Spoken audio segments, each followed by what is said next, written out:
We'll go Dustin, Bob, and Woody.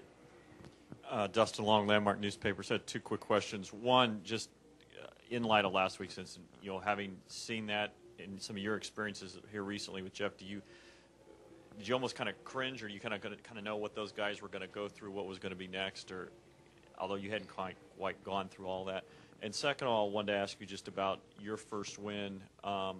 Is there anything that stands out from that first Cup win that, while maybe people look at it as a momentous event, or look at, you won in California, that when you think about it as something that is maybe you and your wife only think about, or kind of more of a personal thing from that episode?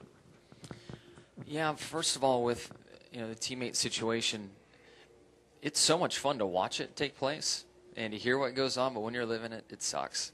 And to have, and it's everyone's job in here, and the fans want to know, and everybody wants to know what's going on, but to walk into microphones and think for a few days, how you need to handle it, what you want to say, then you say your statements, and you don't know how they're going to be received and what people are going to think. You don't know what your teammate's going to say and how it's going to be received, and there's just this not confusion, but this distraction that kind of takes place. So I'm glad it's not me. It certainly is fun to watch, and I know we entertained a lot of people a few races back when Jeff and I were going through our thing. But it's a tough environment as teammates and racing for wins, and I guess it shows that it doesn't matter what organization you drive for, who the teammates are. You're seeing what we want week in and week out, and we want to win races. And you do have things that pop up, and I think that those instances make the team stronger. And a month from now, Denny and Kyle will probably say that they're smarter or stronger or have a better relationship because of it. I know that's the way it's been with Jeff and I. Now, my first win, I would say for me, I didn't know my wife at that time, but the things that I share with her is that when I won that race, I knew I was going to have a job. And I was really, really nervous coming into this. And you were around then and will remember, everybody's asking, who the hell is Jimmie Johnson and why did Rick Hendrick hire him? I was thinking the same thing, but I wasn't going to say it out loud. I'm like, man, I've got a chance here. I better make the most of it. So to win that race and to kind of validate the beliefs that Lowe's had in me, and HMS and Jeff and Rick, and then to prove to myself I could do it. There was just such a feeling that came from that, where one, first and foremost, I'm going to be around for a while, I've got a job, and two, it was a big moment to say, wow, I really can win at this level. I hadn't won much, the Nationwide Series and ASA and all that was leading into it, so it was a really big day for me from a confidence standpoint, and I feel like I belonged in the sport. Let's go with Bob and then Jeff Hood.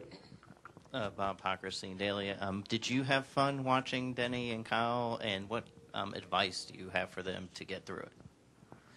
Sure, it's fun to watch. To hear that Kyle parked the car at the back of the 11 hauler and marched up in there, and I heard something about a package being delivered to the media center.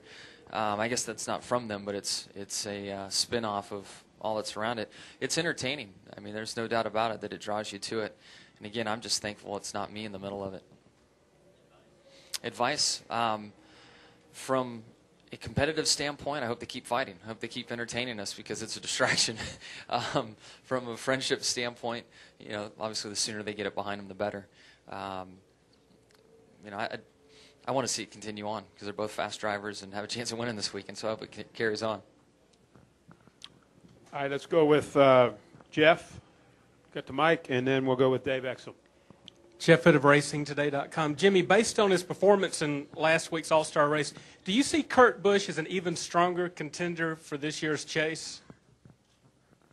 I do. Those guys, even last year, in my mind, I've mentioned it a few times at different press conferences that I felt like the two was somebody we really needed to be focused on for a championship. And I still feel that way. They've been plenty fast at some tracks and then off at others. And as they get more time together, they're going to lift the bottom line and be strong, at every track they go to. And Kurt does things on the track that prove why he's a champion and why he wins races. I mean, he's a very good talent. I think at times he can get a little heated, and that might affect some things inside the team or the decisions he makes on track. But He knows what he's doing out there. He does a damn good job. So I'm not surprised to see him win, and I won't be surprised to see him in the chase and fighting for the championship. Final question. Dave Exum, raise your hand. Right there. Give him a mic, please. Final question. Dave Exum, Charlotte Examiner. Jimmie, you did really well here in October, and I just wanted to ask you, this kind of might be a silly question. Why can't you just come right out of the box and do what you did back in October by leading every practice and winning from the pole? That's what we're hopeful to do. That's the goal coming into it. But things change each year. Technology changes, tires change, the track changes and loses grip every year that goes by. And it's just, if we showed up with last year's setup, we'd be 15th or worse. So at that point in time for that weekend, we had it right, and we're just chasing that again. And hopefully we can go through that this weekend. It's a long shot, but it's certainly something we strive for. Jimmie, thanks so much, and good luck this weekend.